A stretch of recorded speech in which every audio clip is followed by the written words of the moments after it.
I will start with a brief introduction of Guillem Anglada-Escudé, that we're very honored today to have him here, give us the ICC Colloquia. And as many of you know, Guillem Anglada-Escudé started his career being a graduate student here at the University of Barcelona. He did his thesis with Doppler, working on the Gaia mission. And after his thesis, he went on to do a postdoc at the Carnegie Institution for Science in Washington, where he stayed for 4 years, and then he went to the Göttingen University in Germany. And today he is at the Queen Mary University of London, where he's now a reader in astronomy. And so his topic of research has been the exoplanets, searching for the exoplanets, the technique of radial velocities, and in particular around red dwarfs, the most abundant stars, the most common stars in the universe. And so he looked for a lot of these planets, despite many people thought that it was too difficult because these types of stars have a lot of turbulence and it's difficult to measure their velocities. But so his persistence led in the end to the discovery of the closest planet to us outside the solar system, a planet around Proxima Centauri, which is the closest star to us.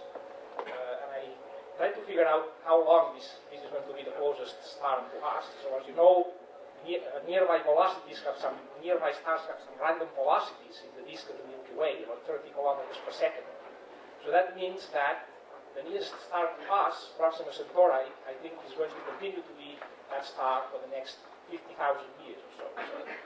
Okay, so it's going to be the nearest planet to us and potentially habitable as far as we know for the next 50,000 years.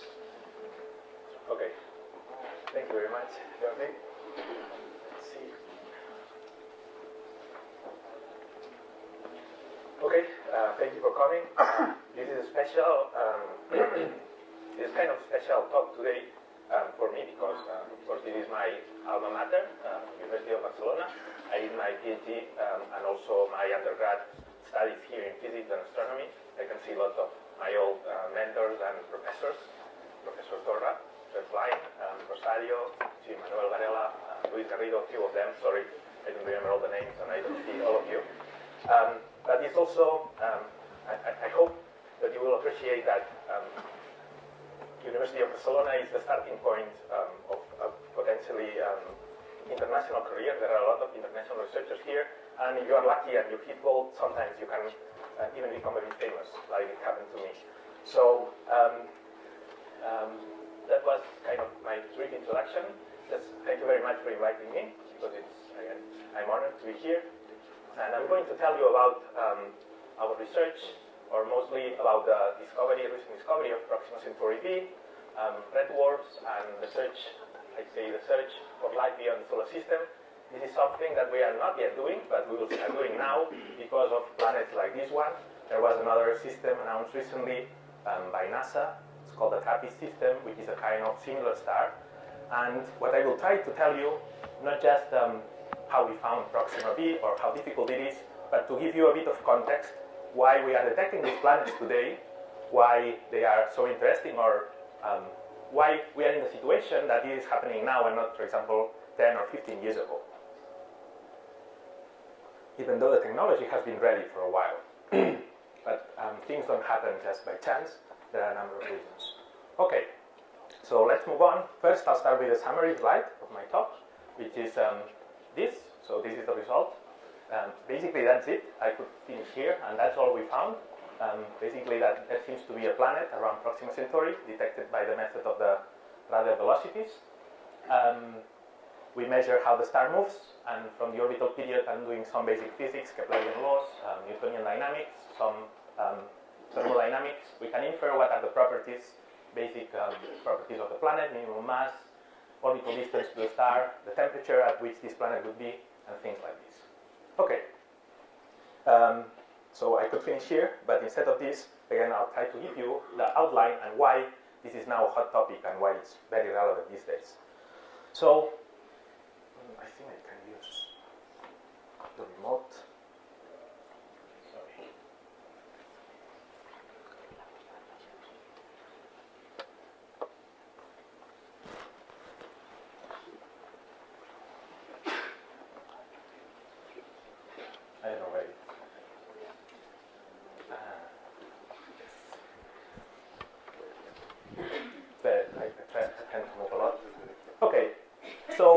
we'll just do, especially because not everybody is an expert in astronomy, I'll just try to put things in context, talk about nearby stars, put orders of magnitude to distances and what we call the solar neighborhood, and talk about red dwarfs. Then summary of the Doppler detection techniques, and especially the Doppler method in stellar noise. This is my specialty here at this point of my life. I've done other things, but this is what I'm working now more actively. And then what we call the pale red dot campaign, which was the campaign to detect planets around Proxima Centauri, which has been now extended, as you will see, being used as a template to keep pushing and detecting all these very nearby potentially Earth-like planets. Okay, so let's look at the stars first. The nearest stars, solar neighborhood. This is the Sun, and this is Alpha Centauri. This is a pretty picture, but it's very difficult to get a sense of distances because this is just a two-dimensional image. So to get a bit sense of the scale, what we are talking about nearby stars, where planetary science ends, it's around the Sun, and when astronomy starts, Proxima Centauri is the nearest object beyond the solar system. It's useful to just do a few order of magnitude calculations or just visualization. So just for your amusement, this is a solar system. The size of a pizza, for example, a plate 20 centimeters in diameter, would correspond, for example, to the orbit of Neptune. And we put this pizza in a landscape to get a sense of distances. So imagine all the solar system is here. That would be the orbit of Neptune. The slice in the center would be the orbit of Jupiter. So orbit of Earth would be really, really small, couple millimeters in this scale. So now the question is, where is the nearest star in this landscape? So you are in a spaceship, you see something like this, the solar system is there, where you would put Alpha Centauri, which is the planet stellar system. Here would be across the street, would be at the entrance of the village. This is my village, home village, Villastel, then you are here, pretty. This hill here, a bit farther away in this forest, anybody wants to guess? It has to be far, because otherwise there's no point. So if this is 20 centimeters, the nearest star is at 3 kilometers. So Alpha Centauri would be in this hill, which is at 3 kilometers from here. So this gives you a bit of a sense. I think it's useful, especially when talking to public, to understand that when people ask you, oh, are we going to visit these planets? Well, it took 30 years for us, for the Voyager probe, to go beyond Neptune. So 30 years, this is a factor of 1,000 in distance, so you can do the numbers and you get 30,000 years to reach a point like this with current technology. So anyway, that gives us a bit of a sense of distance. This is where planetary science occurs. This is where astronomy starts. So it's a nice image to have in mind. So the nearest star system is not a single star, it's a multi-star system. It's called Alpha Centauri and has 3 stars. One of them is a G dwarf like the Sun, the other one is a K dwarf, but then most of the nearby stars are actually not as bright as the Sun. The Sun is not true that it's an average star in numbers. The Sun is in the top 20% of stars. Most of them are these red objects here, are called red dwarfs, and the fact that we have so many small stars compared to red dwarfs compared to more massive stars is the same process that happens when you break a plate or you break a glass of water, that you get a lot of very small pieces and a few large ones. So the process for star formation happens the same way. You have molecular clouds that they fragment and start to form stars, and then at the end the result is that you get a lot of small things and then very few large ones. So the Sun would be this one here, and Proxima Centauri would be one of these. It's not even the ones, the smallest ones. But just to give you a sense in the numbers, so the solar system, on the solar neighborhood in 30 light years, this is 10 parsecs approximately, contains about 400 stars, and 300 of them are M-dwarfs, are these red dwarfs. So it makes sense that if we find planets, they are going to be there in more numbers just because the stars, the hosts, are more numerous. Okay, so just let's go a bit further away just to get a bit things in context. We are not talking about black holes today. We're not talking about cosmology or even galaxies. We're talking about the solar neighborhood. This is really the backyard. This is a very quiet place in the universe. Nothing really happens. At 25 parsecs, you can see this map of the stars in space. You see a lot of very small red dots. These are the M-dwarfs, and very few yellow ones, which are the sun-like stars or even giants, some of them. Okay, at 25 parsecs we have now 3,000 stars, and now if we put this in the galaxy, we are here in a spiral arm, and if you put the galaxy as a whole, we would be in a pixel. Not us, not the solar system, the solar neighborhood would be in a pixel. So the galaxy has about 100,000 light years from one end to end, more or less. Okay, so now we know the stars. We have the first take-home message. More stars are red dwarfs. So it's known that red dwarfs are more numerous for a while, but they were kind of not very well studied before because they are faint. There were not very good reasons why you care about red dwarfs. There's nothing interesting in there, but now we started to find planets around them, so this has changed in the last 10 years. So more red dwarf stars, and we are looking for planets, so we are going to find probably a lot of planets. So that's take-home message 1. Okay. Let's go for the second message. So we want to find planets. Finding planets is difficult, as you will see. We cannot take pictures of planets for a number of reasons. And let me just illustrate it. You have probably heard about it, but it's also, again, useful to visualize it. So this is a sun-like star called Tau Ceti. It's the nearest single sun-like star to the sun. It's a bit older than the sun, but it's just the detail. So now we'll try to see where the planets around this star, how much we have to zoom this image to see the planets around the star. So this is just the moon for comparison. Tau Ceti is here. So let's take our telescope. Yeah. Yes. Okay. Yeah. And we zoom in.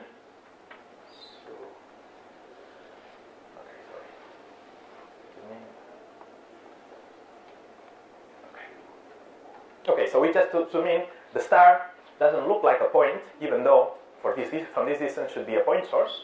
What happens when you magnify your telescope is that you get a larger image. The larger image happens because the Earth's atmosphere is distorting the image of the star. Instead of having a single point, the plane waves that cross the atmosphere are no longer plane waves, therefore they don't focus in a single point in the focal plane. And what you have is a blob of light. And in this blob of light somewhere, hidden, there are the planets sitting there. Do you see the planets? I don't. So let's zoom a bit more. And now if you pay attention, at some point we see the pizza that we mentioned before. So here, that would be the orbit of Neptune, and you see this huge halo of light that is reaching our detector. That's not coming from the planet, it's coming from the star.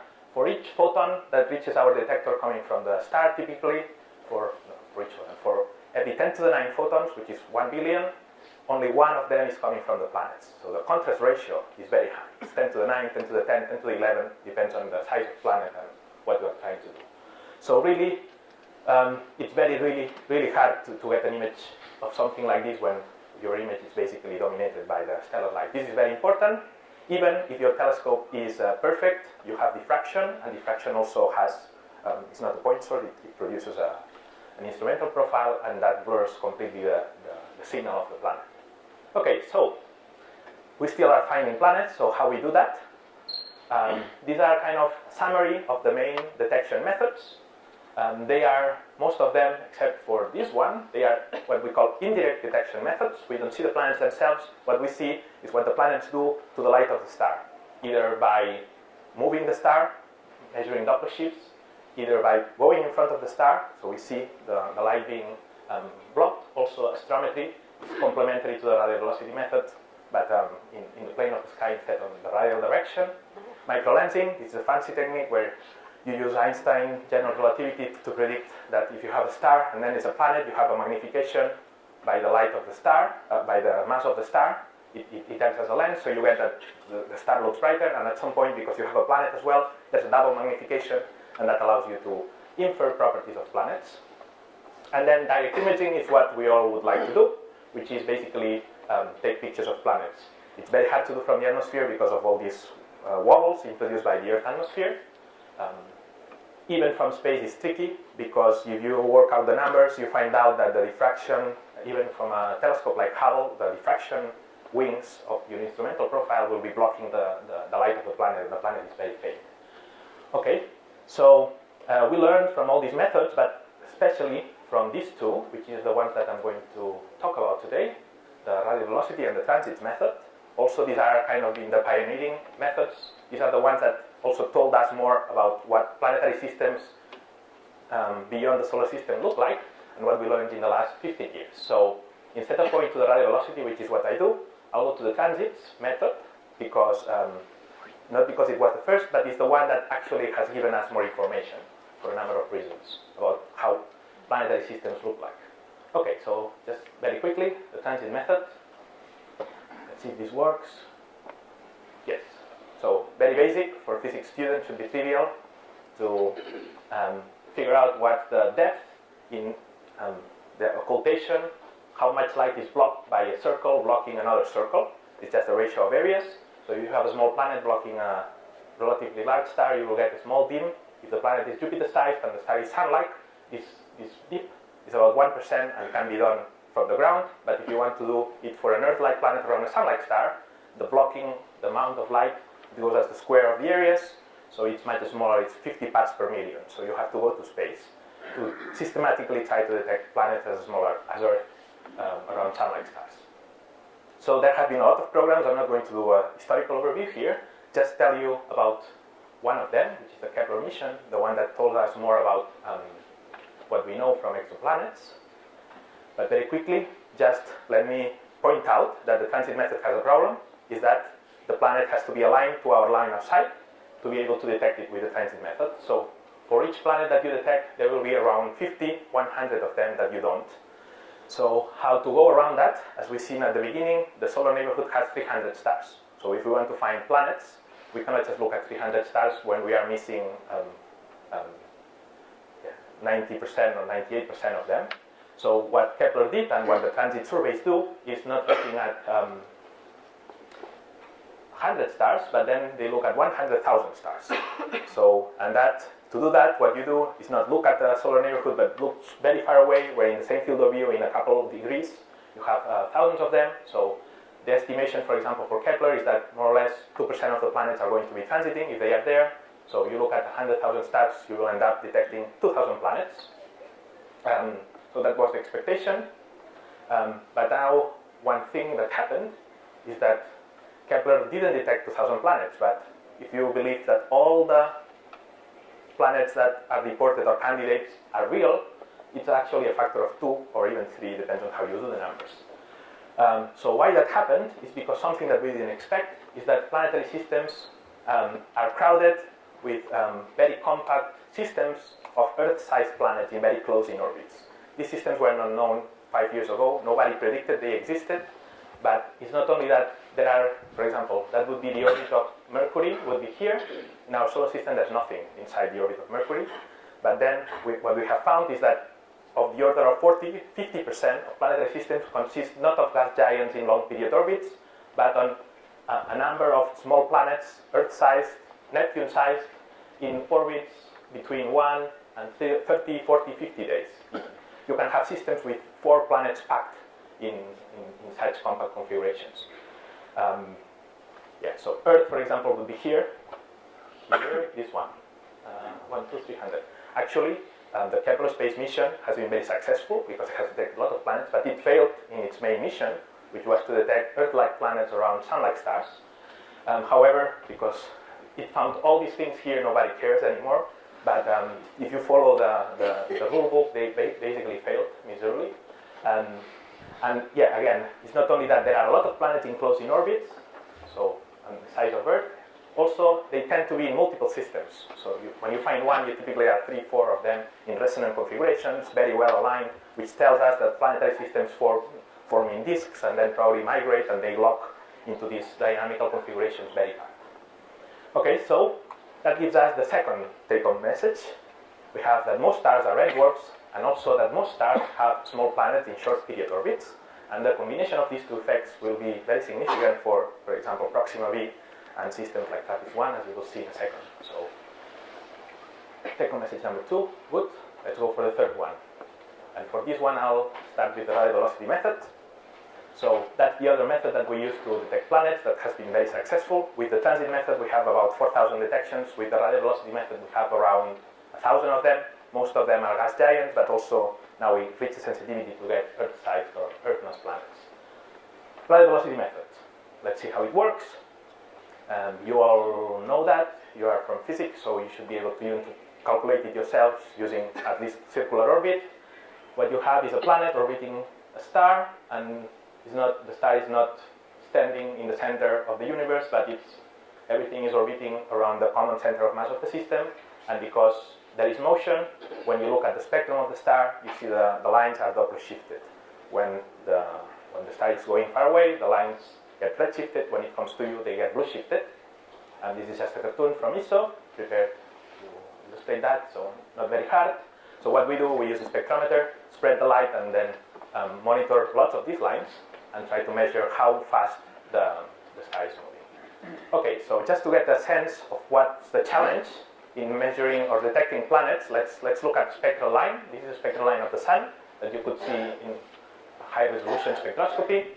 That would be a spectral line, I don't know what, probably iron, at visible wavelengths, 500 nanometers. And now, for example, imagine that the sun is not a single star, but it's a binary star. There are two sun-like stars orbiting, each one at one astronomical unit from the other. So what you would see is that you would see two spectral lines like this, changing over time as the stars move around the common center of mass. Sometimes they will be here, one is going away, the other one is coming to you. So that's the difference equivalent to 15 kilometers per second. So it's very easy, even by eye, if you have a good spectrometer, to detect stellar binaries. That's what has been done, or was done in the second half of the 20th century, for example. Lots of binaries could be even spotted by eye. And then of course, you measure things very carefully, and then you can measure stellar masses, for example.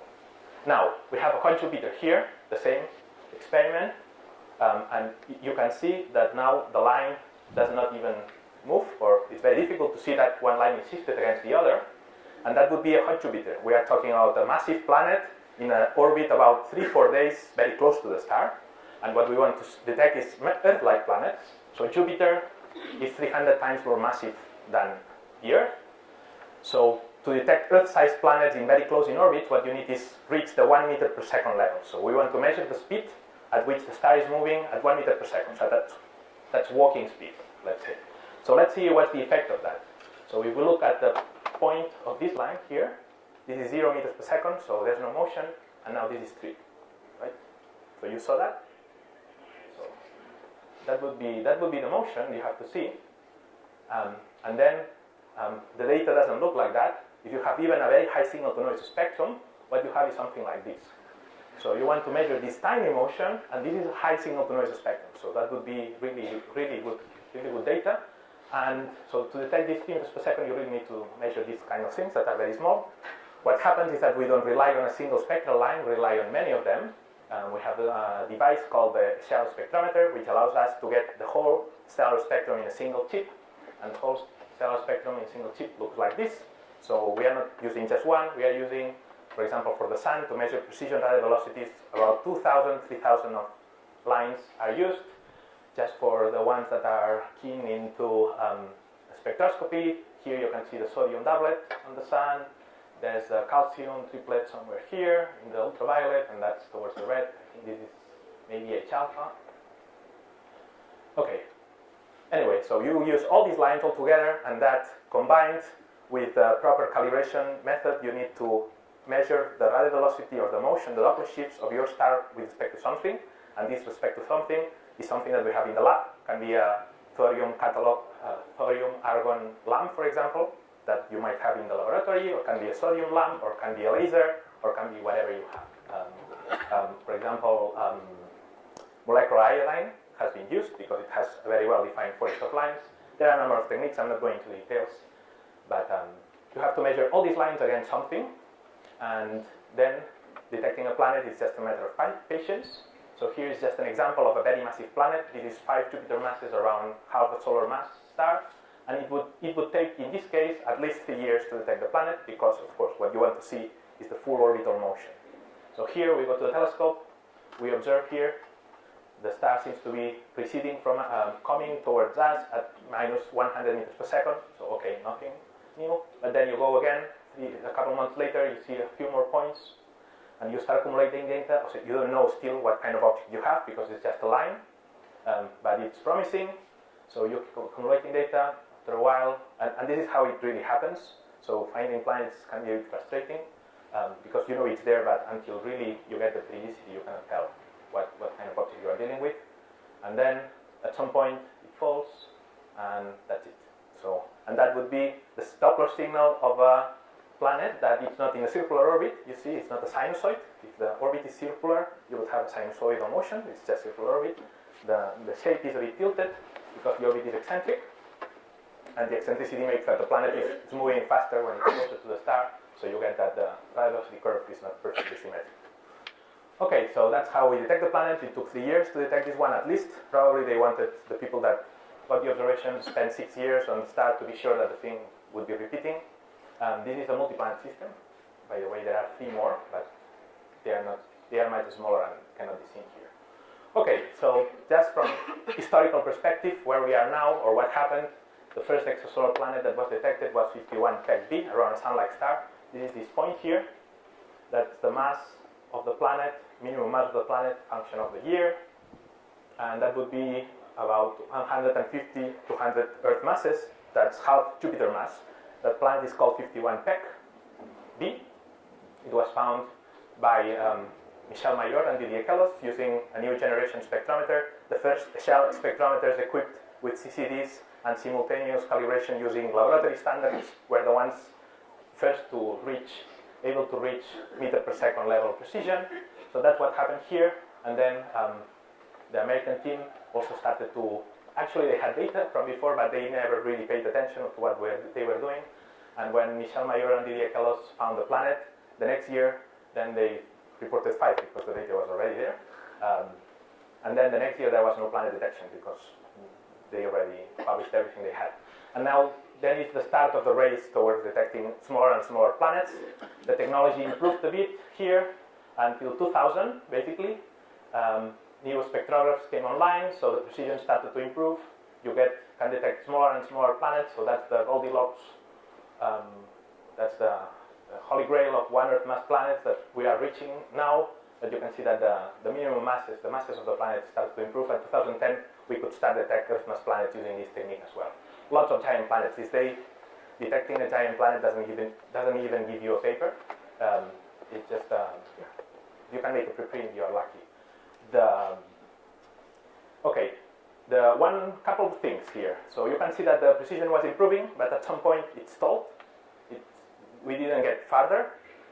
There are several reasons. One is that we are still using technology from 2000.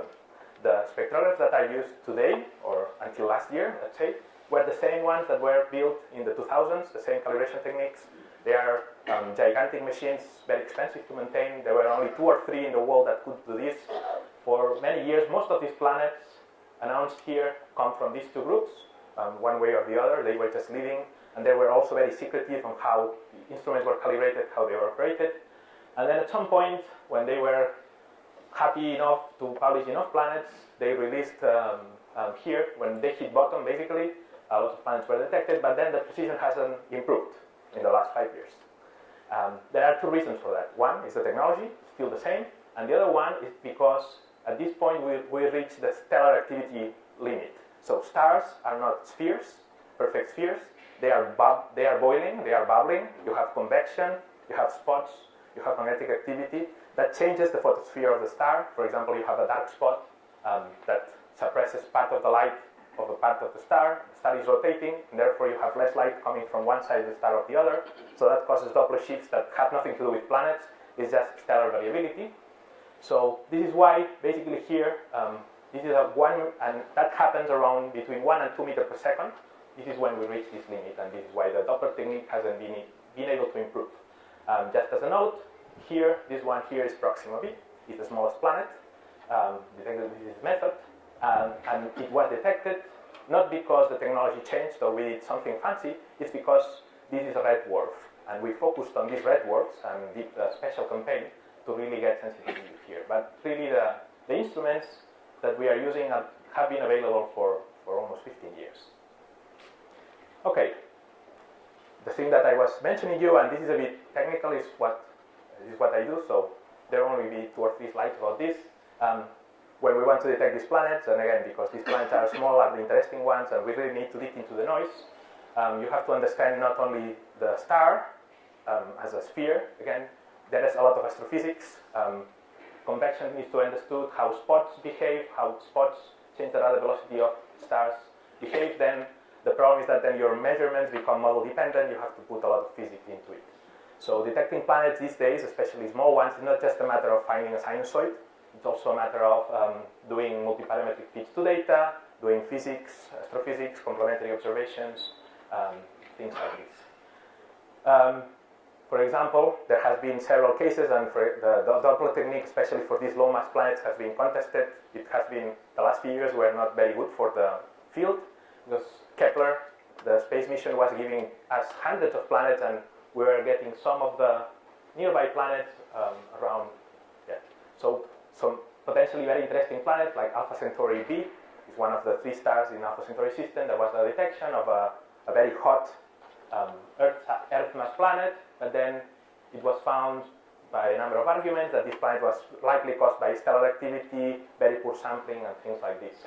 So the Doppler technique has been in a lot of trouble. Nowadays, if you want really to publish a planet, you have to be very careful. And I've been involved in some of these controversies in both sides. Some of my planets have been contested. I've contested some of the others. So it was clear that if you want to make a strong claim these days, you have to be very careful, and you have to be extra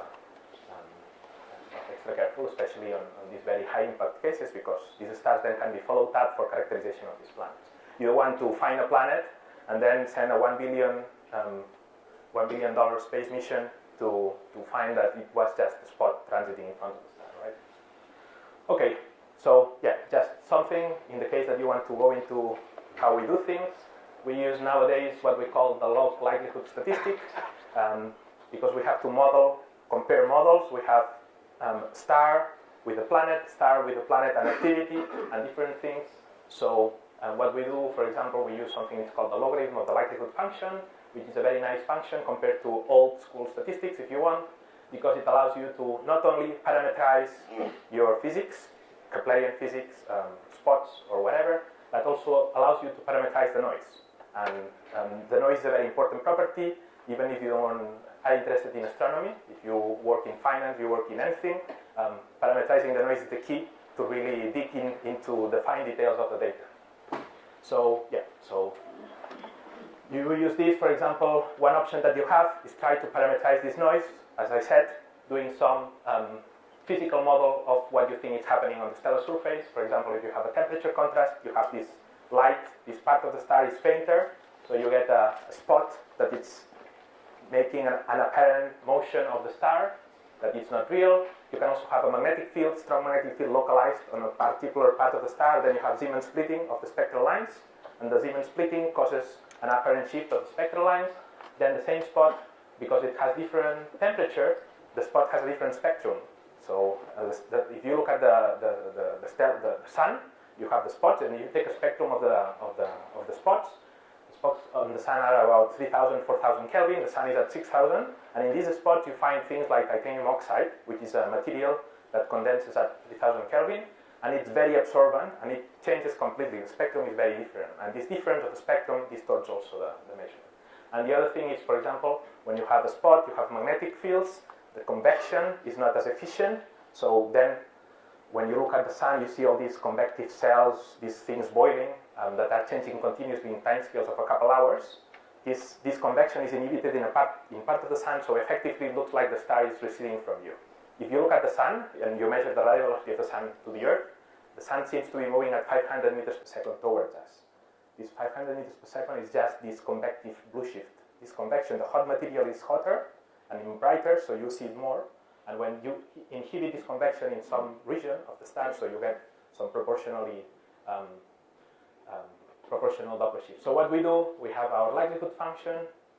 In case you are interested, we can discuss about this, how do we do that. And then basically we try to do deterministic models. We put the physics, we put some correlation parameters, things that we know. If there is a magnetic field, we should see some trace of it in the spectral lines, so then we can correlate our measurements with other observables, not just the Doppler shifts. And then basically do model comparison to figure out if what we see is really a planet or can be better explained, for example, by activity. The other method that people is using, and this is a bit more sophisticated even, something that's called Gaussian processes. where your likelihood function is not anymore just a sum of a number of terms, but now you assume that your measurements are intrinsically correlated, that there are a number of physical processes that you will never be able to understand, and then you can parameterize these correlations with an exponential law, for example. This is just a covariance matrix, basically saying that when you take measurements very close in time, they are not independent, therefore you cannot use all the information that is available. Even if you have 5,000 spectra, if they are all from one night, you cannot detect a planet with a 1-year period, right? So this is kind of summarizing, kind of implementing this idea. This is very complicated math. This is very slow, very time-consuming. You have to invert the matrix every time you want to fit a model, and this matrix can be huge. So some people fancy this because it's also a numerical challenge. I don't like these methods, but because I cannot run them in my computer, it's too heavy. And it's also kind of, you put everything that you don't understand, you just put it in a covariance, and then it looks like it disappeared, and you don't care. But when you do this, you also kill possible planet signals, because typically planetary systems are not single planets, there are more of them. And when you look at series or sums of several of these Keplerian signals, they look like correlated noise. And that absorbs very, very efficiently anything that looks like correlated noise. Okay, and then the third option, or basically what you do, you try to implement these two methods, try to find relations with activity, try to study the covariances, and then it looks like that may be a planet, but you cannot really tell. What you do then is go to a telescope and get more data. And this is what we did this year, and I will show you in a second how it was done. Okay, so if you want to do planet detection, this is the last technical slide, I promise. If you want to do statistics, or even not only astronomy, but in physics, some keywords that you might want to Google or check, learn about the likelihood function, learn about what means correlated noise, what's Bayesian statistics, very important these days as well, Monte Carlo Markov chain methods, model comparison, and things like this. Okay, so this is not only about astrophysics. When you now do modern science these days, it's about everything. You have to learn how to use the computers, how to implement the tools that we know that they are there. It's not just pushing a button and see what happens. Okay, we're almost done. Let's go to the planets around the red dwarfs, which was the main goal of the talk. Okay, so we had two take-home messages. The first one, most of the stars are red dwarfs. Second message is that most planetary systems have these compact, very compact systems of Earth-mass planets in very short period orbits. And there's another feature that I didn't mention, is that this not only happens for sun-like stars, but this is independent of the spectral type of the stars. I mean, I'm saying this like a very secure thing, but 3 years ago we had no clue about that. This is very new. This comes from Kepler mostly. But what happens is that these compact planetary systems can be around a sun-like star. In that case, these planets will be burned. They will be at high temperatures, 500,000 kelvins, very hot. But now you have a red dwarf, which is much fainter. Typical red dwarf can be 100 times fainter than the sun, 1,000 times fainter than the sun. So these compact planetary systems, that you have many of them around a red dwarf, then this band here, what I'm showing here, is what we call the habitable zone around the star. And just basically is the band where the planet can keep a temperature that is reasonable. I'm not saying it's habitable or not, but temperature about between 200 kelvins and 300 kelvins. So you see, for a sun-like star, this is where Earth is. Venus and Mars are also within this band. But then for low-mass stars, for red dwarfs, this warm area is very close to the stars. And now you combine the two things. You have the warm planets have to be close in, and now Kepler has found that most of the stars have very close-in planets. You combine these two things, and the conclusion, kind of logical conclusion, is that M dwarfs are hosting tons of Earth-like planets or temperate planets, which is something that we didn't know before. And the other thing is that if you try to fly in planets around a red dwarf, for two reasons. First, if you try to do transits, the star is smaller. The signal of the transit depends on the ratio of areas. And for example, the transit is 30 to 100 times deeper, so it's way easier to detect planets around an object transiting in front of a red dwarf. The other thing is also the red dwarf is less massive, so you can use the other technique, the Doppler technique, and the signal, because the star is typically 10% the mass of the sun, can be up to 15 times stronger. And the other feature is that, again, it combines, again, is a convergence of several things. The periods are very short, so if I go to the telescope and I observe the same star, for example, Proxima, for 3 months, the habitable zone planets, the warm orbits, have periods of 10, 20 days. So in 3 months, I can see cycles repeating 3, 4, 5, 6 times. If I try to do the same for the sun, for a sun-like star, for Alpha Centauri A, it would take me 5, 6, 7, 8 years to just get some preliminary detection.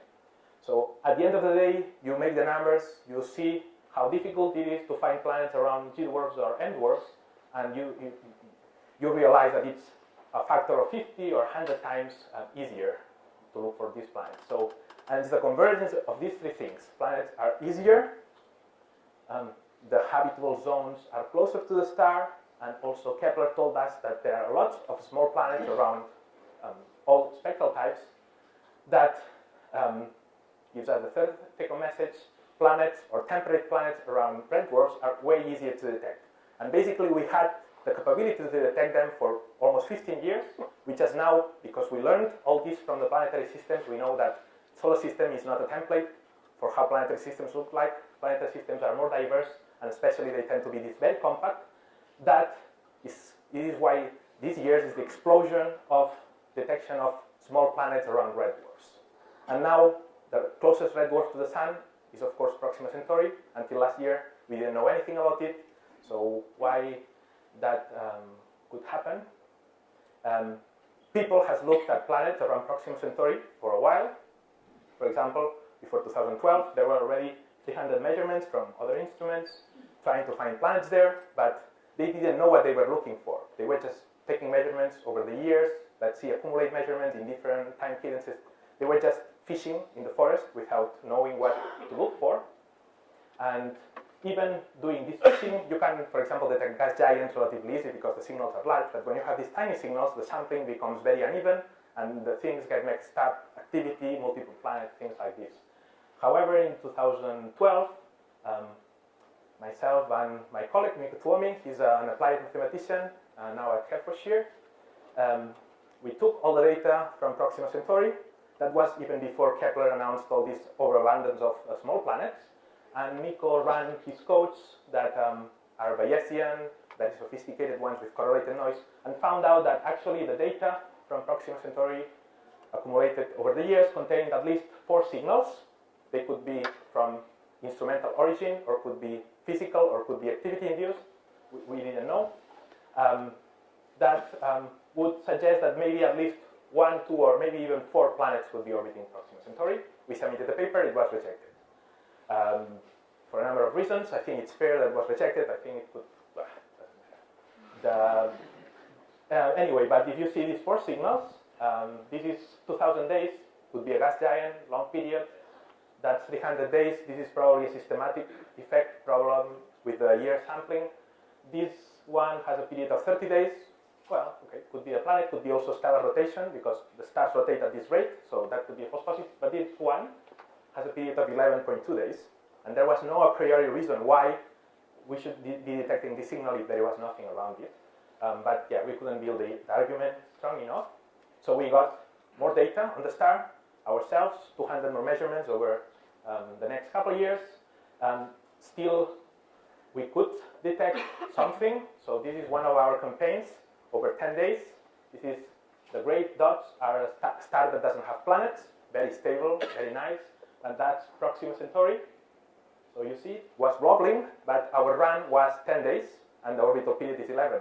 So on each run, we couldn't really see the thing repeating, and then when you go back to the star has changed its rotation state, it has changed its activity, and then you cannot really mix data from different runs. So we keep accumulating evidence that the planet was there. In the meantime, Kepler said, oh, M dwarfs will have hundreds of planets in this warm orbit. So at that point is when we could put a proposal to ISO and organize the Pale Red Dot campaign last year and say, look, we don't need 100 or 1,000 observations of this star. We only need 54 of them, 60. We got 54 because weather was so-so. but we don't want them over the years. We want them continuously monitored for 2 months in a row. So if we can do that, then we will see the same signal repeating 5-6 times, and we can independently, with only 54 measurements, we can independently confirm what it's also suggested with 500 of them, which is a very efficient way of using the telescope. But if you think about it, 5 years ago, you tried to propose a campaign like this, and it would not have been accepted. So this is what we did here. Basically, that's the pale-letter campaign. We had nice logos because then we decided this is a very popular topic. Let's team with ISO. They have a very European Southern Observatory. They have a very nice outreach office that they can do fancy media. Usually, science talks are not as colorful as this one, but here we had a lot of collaboration from people, designers, and things like this. So instead of telling you what the pale-red dot campaign is about, I'll just show you a video from ISO. Let's see if it works. Oh. The quest to find alien worlds beyond our solar system is one of the most exciting and captivating fields of modern astronomy. And a unique new project will now allow members of the public to go behind the scenes and follow a planet hunt as it happens. Okay, so this is the ESOcast. Cutting-edge science and life behind the scenes at ESO, the European Southern Observatory.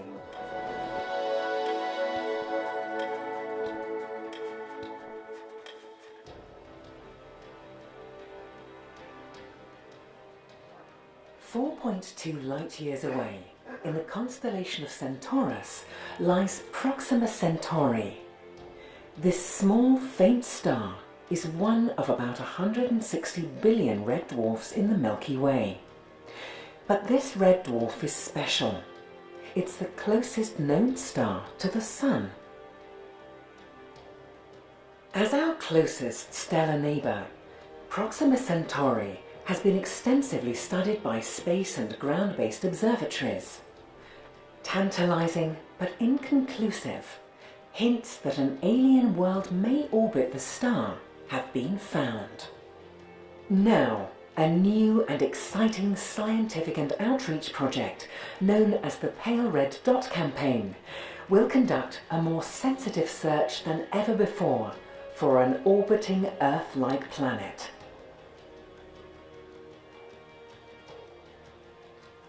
The campaign's key observations will be carried out by ESO's High Accuracy Radial Velocity Planet Searcher, or HARPS, which is attached to ESO's 3.6-metre telescope at the La Silla Observatory. This extremely precise spectrograph will monitor Proxima Centauri's motion, looking for the minute effects of the gravitational pull of an exoplanet, which causes the parent star to wobble back and forth.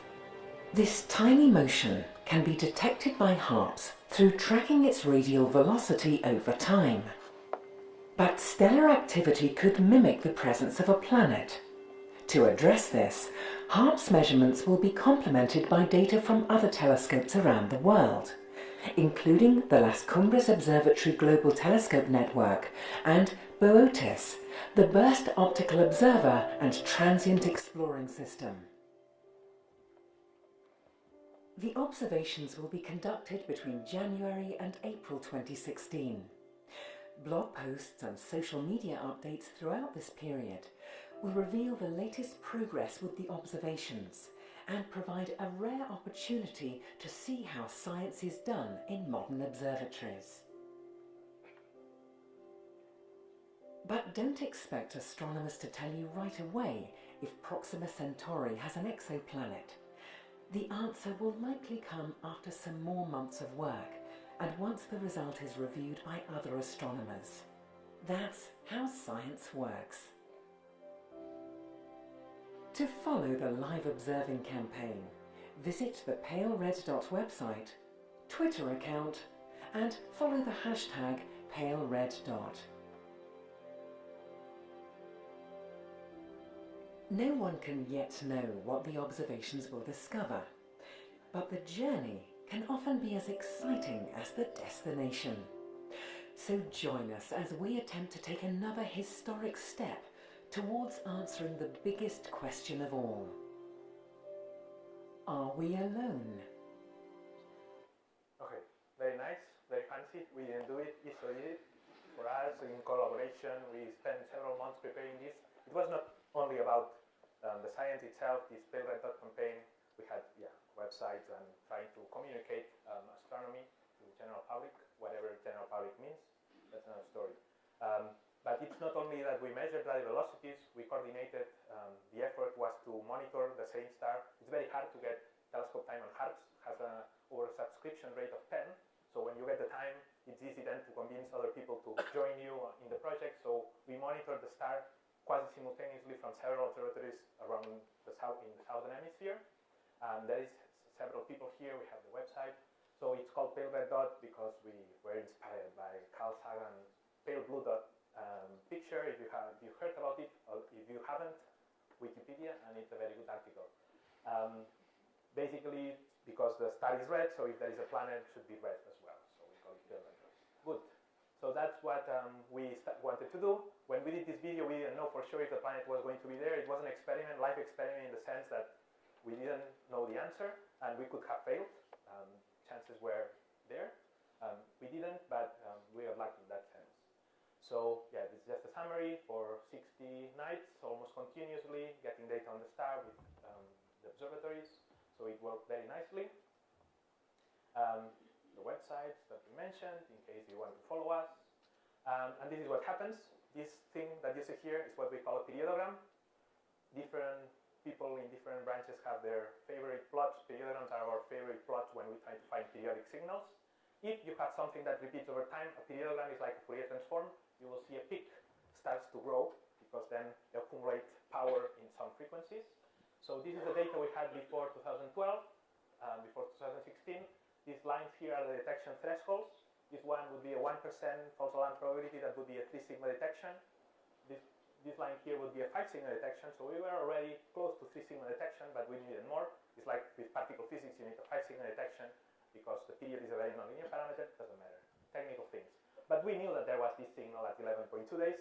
So this is what we wanted to confirm, not something else. If we had found another period, we would have failed because it was very clearly suggested in this period. And sure enough, we had the periodogram of only the data in 2016.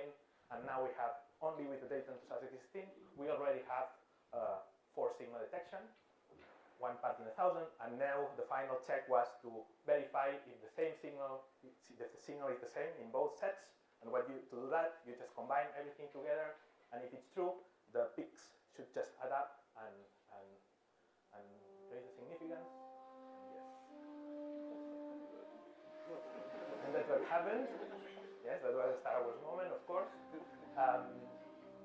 So yeah, and now you see the signal is well beyond the threshold. So it was not about it was not about statistical significance here. Statistical significance, in a sense, it was there. It was really we overkilled it because we wanted to be sure. There were doubts of previous detections of other planets, so we didn't want to mess up. Even from the community point of view, we discussed with colleagues, even competition. Before submitting the paper, even when the paper was reviewed, we contacted the community to be sure we are going to announce this. This is high impact, so please check anything, because otherwise we all look bad if we keep making mistakes and Kepler is being so successful. So we were very careful. Then you have seen the gravitational wave detection. They have their pet plot with a chirp or something like this. We have a sinusoid. This is our data from the 2016 campaign, and you can clearly see that every 11.2 days the star is following this blue line, this sinusoid. As you see, there's a slope. There's more to it, and there's even another signal here that you cannot see. But you see something like this, it looks like nice, significantly statistical, but statistically significant. But you want to be sure that you are not being fooled by activity. This is where we had this simultaneous follow-up with other facilities. And this is just a technical plot. Sorry, this is the detection that we have. So we measure the photometry. We have spots on the surface. You see that the brightness of the star is modulated over the rotation period of the star. So fair enough, this is the radial velocity signal. This is the rotation of the star. So that would be, if the star doesn't rotate or is constant, that would be a flat line. But we see this modulation over 80 days. And actually there was older photometry showed the same exact period. So we could see the rotation of the star. We could see the star flaring. The star has a lot of flares. This is a flare star. The sun does as well, but for other reasons they are not easy to see, as here. So you see the light going up several times with the several telescopes, different photometric bands to distinguish flares from spots, from cold spots, from hot spots, a number of things. So you look at the signal in the radial velocity, 11.2 days, fantastic. Then you look at the other activity indices, you do a lot of physics and you do models, and there's nothing that can explain that signal being there for 15 years in a row. Because remember, we combine data that started to be acquired 15 years ago. So this is when then we claim that we have a detection, and that was my first slide. So you have a signal, you do some basic physics, and then you have the properties of the planet. Proxima b, and has been said several times, is located within what's called the liquid water habitable zone. It's just a definition, just a name we put in it, and now people want to change it because it's a bit pretentious, saying that the thing might be habitable. The star is active, so it's not clear what happens. The planet is very close to the star, so there are complicated interactions with the stellar wind. We don't know what. It might happen that this planet is a bare rock because it just the atmosphere has been eroded. But that's for the theorists to figure out, or observers now to try to constrain properties of the planet, which we haven't seen yet. We just know it's there because of the Doppler variability. Now, this year, we also had TRAPPIST-1. It's a similar kind of system. You might have seen it. If you don't, just very quickly. This star is a red dwarf, a bit smaller than Proxima. It's farther away, but this is detected by the transit method, because the transit method requires alignment. You need to go a bit farther away. This one is at 40 light years. Proxima is at 4 light years. But this is where you expect to detect the first transiting planets. And this one doesn't have one transiting planet, has 7. And 3 of them are in this temperate region where you can expect to have liquid water or oceans in the surface of them. So very exciting. There will be more of this next year, next 2 years. There will be several. I know for sure because we have submitted a couple of them. So the similar kind of systems. And just to illustrate here, that would be the orbit of Mercury, Proxima, habitable zone of Proxima, very close, and that would be the TRAPPIST system. Also a very compact planetary system with lots of planets. Because, yeah, you see, there are lots of them. In Proxima Centauri, we have detected 1, but that doesn't mean that there are more. Actually, we are going to do a follow-up campaign this summer. Yeah, this is just the TRAPPIST system, just for your reference. This is the TRAPPIST system. Proxima would be here. So they basically, these planets fall where you expect them to fall. So it adds up. That's, yeah, what the Kepler prediction together with the dwarf, that they are warm, you get all these tons of planets that are very interesting. Now, if they are habitable or not, that's a big question. To solve this question, it will take years. There are simulations, people doing hydrodynamic simulations, climatic models, stellar activity. It's a highly multidisciplinary approach. Also, there are planet formation theories to have these compact planetary systems in systems like TRAPPIST. We did these simulations in collaboration with some people doing theory. When you form planets, these planets have to form far away from the star because there's not enough material to get the planets to condense there. They have to form far away where there's a lot of volatiles because it's far from the star. Therefore, these planets should be rich in water, and then they migrate in, and when they migrate in, they get locked into resonant configurations like the TRAPPIST system. And every time you find your simulation forms a planet, it never comes alone. It always comes in packs. So now Proxima has 1 planet, probably has more. That's one of the things. So we keep looking, but this is a highly interdisciplinary job. If you are a physicist, just try to be good at what you do, and then you will be able to collaborate with a huge number of people. This is very interesting, very exciting because of that as well. You will be able to work with geochemists, with people doing high-pressure physics, people doing biology, astrobiology, people trying to simulate how life would look like in these planets. If you have life happening in these planets, how we could detect it. There are ways to do it. So it is really exciting. Anyway, we will see. That's the job that we have to do now. So in 2016, we had the pale red dot campaign. That was Proxima, 1 star. And now we have the red dots. It's not a campaign. It's more of an initiative trying to collect not only HARPS observations, but also from other observatories and coordinate simultaneous campaigns to systematically find these very, very nearby planets because they are relevant, because they are nearby. It's fun to find something that's nearby, but also because we can characterize them eventually with new telescopes, with adaptive optics. We can even start to get images because they are the angle of separation is advantageous. submitted several proposals to observe a few more. That was 2017, 2017.5. So the effort is growing. This is the campaign that will happen this summer. Telescopes all over the world trying to follow up these stars, and these are basically the 5 or 6 more nearby stars to the sun. So we keep pushing. People are getting excited. The community is reacting, and in only 1 year we could organize something like this. So this is really changing and getting a lot of momentum. Even space telescopes, X-ray telescopes to characterize the high energy environment, things like this. So a lot of fun. Even not ourselves, other people is doing the same, of course. So this is a paper from the French-Swiss group that they are using HARPS for a long time, and they don't care about nearby stars in particular, but they have also nearby stars in the sample. So that's another star, famous one called Colloquia star. They like to put numbers. I like to put names because, I mean, if they have a name, just use it. This one, Gliese 273, is called Colloquia star, and it was reported a couple of weeks ago that has 2 planets also in warm orbits. Actually, we had data also with Carmenes. We were scooped because we were also ready to publish this. But we think that there are up to 5 planets in the system, and these are also very, very nearby stars. So things are happening. This is the nearby stellar sample, just to show you names of stars. Doesn't matter. But in red are the dwarf stars, the ones that have planets. And as you can see, 25 out of 39 nearby stars are dwarfs, and we are hitting them with a number of things. So a lot of things will happen in the forthcoming, not even decade. This is just a matter of months or a couple of years to detect a lot of these ones. Okay, so what now? We have found the planets. So what we do with them, the good thing about, for example, if the planet transit is that we can look at the atmosphere of the planet by doing what's called transmission spectroscopy. There's a transit, the light goes through the atmosphere, and then by looking at the depth of the transit as function of wavelength, you can infer, for example, if there are high clouds or if there is absorption in water bands, for example, and this is the way you detect water. So the next thing, for example, for Proxima, we have now Pitzer observations to try to see if it's transiting. The probability is low, but who knows? The TRAPPIST system is already transiting, so half the work is done there. It's a bit fainter because it's farther away, so we still have to find the ideal candidate in a sense. The other thing that we will be doing, that's next 10 years, this is happening now. This happens now, and James Webb Space Telescope in a year we'll be getting spectroscopy of this planet. So in 10 years we'll have the extremely large telescope. You have seen many telescopes, but not one that is. This is a telescope, and this is a truck, and this is people. So this is a massive object. This is being built in Chile, and with this, planets like Proxima b should be easy to detect in hours.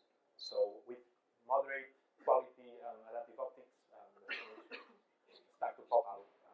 But we need to find them first. So this is why we want to find the planets now, then to design the instruments to really characterize them with giant telescopes. And maybe some people now started to consider that it might be worth start thinking on bridging this gulf, this factor of 1,000 in distance, and plan for sending small things into the near stars.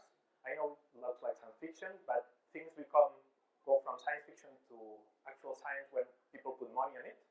And there is a foundation in the US, the Breakthrough Starshot Foundation, paid by multimillionaires in Silicon Valley that put $100 million to do concept studies, not only to develop the technology to send these nanoprobes with very light solar sails, but also to do research on these very nearby planets. We are in contact with them, for example, trying to let's see if they can support our research in a mutually beneficial way. They get some publicity, we get some resources, let's say. Okay, so yeah, but this is what's going to happen. Just now, transits, we are going to characterize some of them. In 5-10 years, we'll have the giant telescopes and get direct images of the very nearby ones, and maybe look into the future. We'll be sending something there. We'll see. And almost done.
you are interested in this kind of things, if we find life around Proxima B or these red dwarfs, we will have problems. Very, very exciting. I will celebrate with champagne.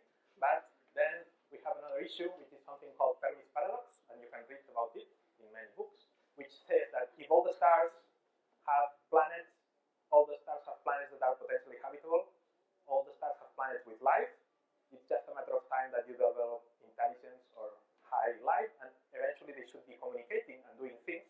But then we look in the cosmos, we hear, we listen, and we don't see evidence of massive activity happening at galactic scale or even stellar scales. Even there are some claims, but that is not really much. So we should be, if that was a natural thing to happen in the cosmos, to have life, we should be contacting alien civilizations, 1.5 of alien civilizations per year. Not 1.5 now or 1 or 2. So we should be continuously seeing evidence of intelligent life beyond the solar system, and we don't. So then the question is why nobody talks to us. Probably one of the factors, the number of planets that really can develop life is not as optimistic as we think. Maybe intelligent life doesn't last long enough to be able to communicate over stellar distances. But it's something that one should be worried, because we know that our planet is in danger as well.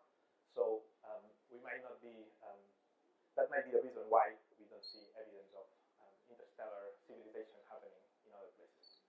Why nobody talks to us, who knows? But that's it. That's the summary of my talk. Oh, perfect. Timing.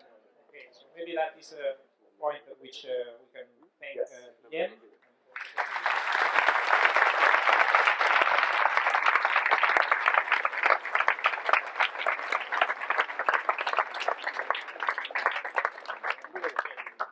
It's a bit late, but we have time for some questions.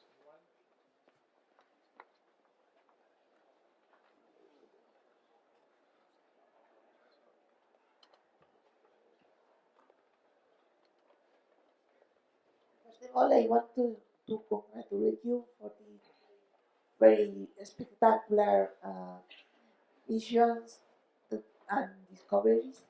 And I wanted also to know a little bit more about how do you know about the interior of Proxima B? Which ways can you prove what is the interior made of, and the density and the different parameters that we have? Yeah, so the first thing that we would like to see is the transit, because if we have the transit, then we have the mass that we already know, and then we have the size.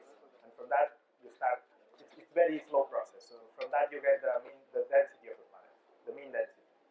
And then you can start, you still need to start speculating, because you don't know how much is iron, how much is silicate, how much is water, content, things like this. But that will come from the atmosphere. At this point, we don't have access to the interior of the planets. We can do inferences based on their tidal evolution. If they are probably tidally locked, these planets, meaning that the same phase of the planet is always looking at the star. Depending on, at some point we should be able to measure these kind of things within a few years. Observationally, the observational probes are very, very few. I mean, we still don't know if Saturn has a solid core, or Jupiter, right? So imagine something that is at that distance, and we are collecting the information really bit by bit. So forget about the interiors at this point, I would say. If you want to do something now, the next thing will probably be the atmospheres. So seeing trace gases in the atmosphere, greenhouse gases, CO2, methane, water vapor, things like this. Of course, everything is coupled to each other. So the Earth has the atmosphere it has because there's plate tectonics. Venus doesn't have plate tectonics because there's not enough water, but it was lost because of stellar radiation. So everything is coupled. So the histories of these planets are not trivial. This is why also speculating about possible state or habitability of these planets is a very, very speculative at this point. Any more questions? Also, yes, one more follow-up.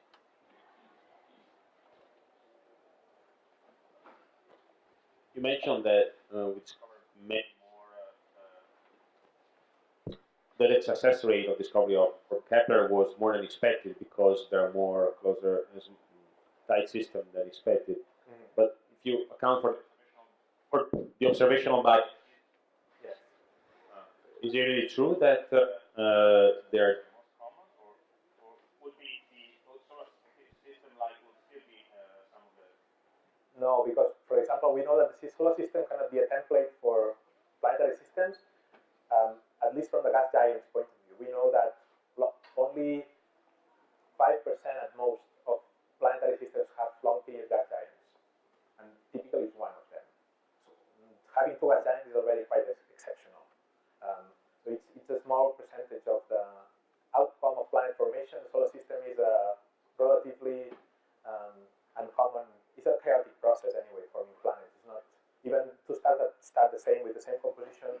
They can end up with different planets depending on typically the speed of formation of the gas giants.